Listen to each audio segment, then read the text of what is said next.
we have a new iconic horror villain in La Llorona. In this film, La Llorona is frightening to look at.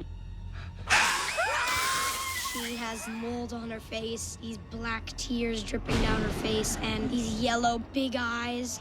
But when she was on set, man, she was terrifying. She had such a presence because she has such a distinct look. It's a throwback to the old types of monster films where they actually use a practical monster and it's not all CGI.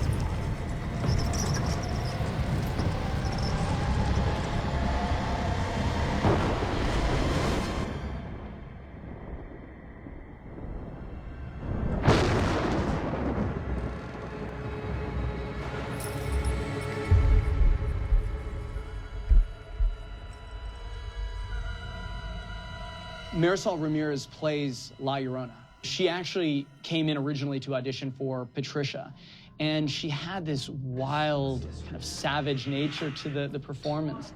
A lot of departments come together to make the monster, but ultimately the actor has to sell the monster. And we were having a hard time looking at lots of different actors, but we remembered Marisol. And so we put her in the makeup and we tested her, and it was one of those like hiding in plain sight moments. We were all like, holy cow, that is brilliant. Great, nice. Awesome. We have an amazing special effects makeup artist named Gage Munster, and he is responsible for the look that you see makeup-wise. Gage Munster is a true artist. Making the monster with him and then, you know, also working with James Wan during that process was so much fun. And we went through a bunch of different variations and iterations. It's like you could do a coffee table book on the looks of La Llorona. It takes about 3 hours for the whole process. We do makeup first, including teeth and hands, and then we do hair, which is hair extensions full of gel and all kinds of product to give it that wet look. And then last are the contact lenses. So this is all meant to be black mold. Here, we have some here and we have some on this other side, because she's a water spirit, so she's not gonna be totally dry all the time. Right now, we're approaching the stage of the makeup where I put silicone on her face, which is like her least favorite part. But it's to make her look wet, we needed something that's durable, but it's not actually wet, so she can hang out in it all day, to her dismay. With silicone, you brush it on. I usually do a thin layer first, and then over this, I'll do another layer, just to try to make it as thick as possible. So that's this layer down.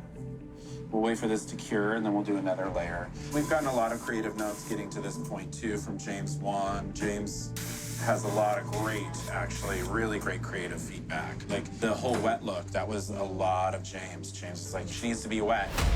One of the most iconic elements of La Llorona is the tears. She is the crying ghost, and so that's something that we explored a lot of variations of. I think that the thicker, kind of poison tar black tears were really essential to making her. Her tears are made of silicone. We just tint it black, and then we brush over this once it's cured with that.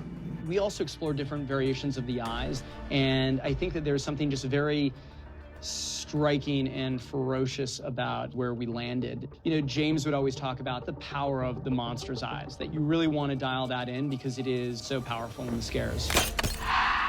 The most difficult part of the costume are the contact lenses, which once they put them in, it really gives you kind of a sense of being separated from everybody else. You get a little bit of a tunnel vision effect, and then also they feel like you're wearing sunglasses all day. So all of that is very transformative.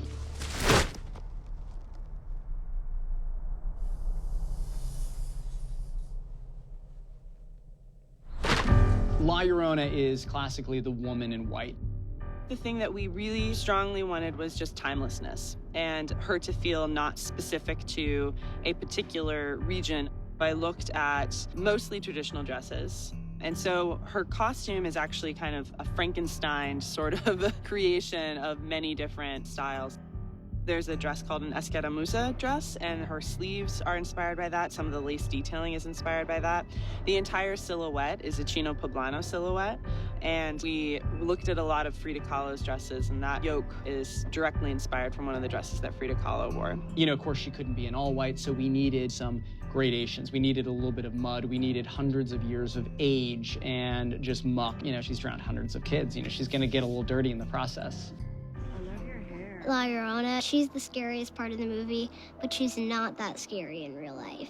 She's super sweet, she's really fun, and it's like, I see her in her scary stuff, but like then I see her personality, and it's all like, oh, okay, well, you're not gonna kill me. Behold the cross of the Lord! With iconic monsters, you want a design that is clean and simple, and I'm really happy with the look that we got.